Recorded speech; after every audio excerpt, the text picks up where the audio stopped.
হাদিস শরীফের মধ্যে রয়েছে কোরআন এমন আল্লাহর বাণী যেটা পড়তে না জানলে শুনলেও সওয়াব আছে।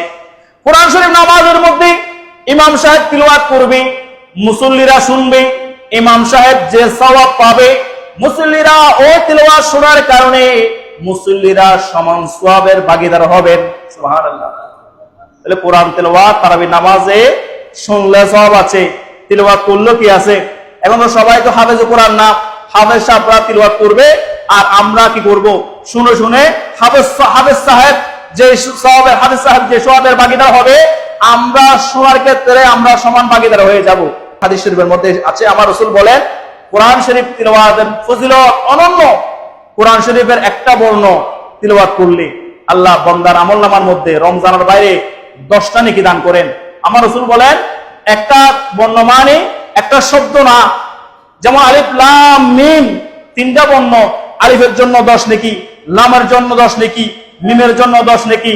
অর্থাৎ শুধুমাত্র আপনি আলিফ লাম মিম তিলাওয়াত করেছেন, আপনার আমলনামার মধ্যে আল্লাহ 30টা নেকি দান করবেন।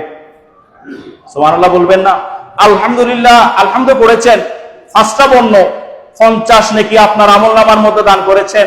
আর সেটার মধ্যে যদি রমজান হিসাব করেন, রমজানকে আপনি প্রতি বর্ণকে 10 না 10 দিয়ে আপনি 700 বা 70 কে গুণ দেবেন, তাহলে শুধুমাত্র আলিফ তিলাওয়াত করার ক্ষেত্রে, লাম তিলাওয়াত করার ক্ষেত্রে, মিম তিলাওয়াত করার ক্ষেত্রে আপনার আমলনামার মধ্যে কত গুণ সওয়াব যোগ হচ্ছে, ঠিক কিনা?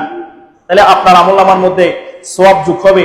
তো আমরা কোরআন শরীফ আলিফ লাম মিম তিলাওয়াত করা যেমন ফজিলত পাবো, যেমন সওয়াব পাবো, হাফেজ সাহেবদের পিছনে এই তিলাওয়াতগুলো শুনলেও আমার জন্য সমান সওয়াব আল্লাহ বরাদ্দ রেখেছেন। রমজানে কোরআন শরীফ তিলাওয়াত হচ্ছে, এখানে আমরাও তিলাওয়াতে শুনবো। আর আরেকটা বিষয়, শুধু তিলাওয়াত না, বরঞ্চ রমজানে কোরআন শরীফ তিলাওয়াতের জন্য খতমের ব্যবস্থা করে দেওয়া, আয়োজন করে দেওয়া, সামর্থ্য দিয়ে সহযোগিতা করা।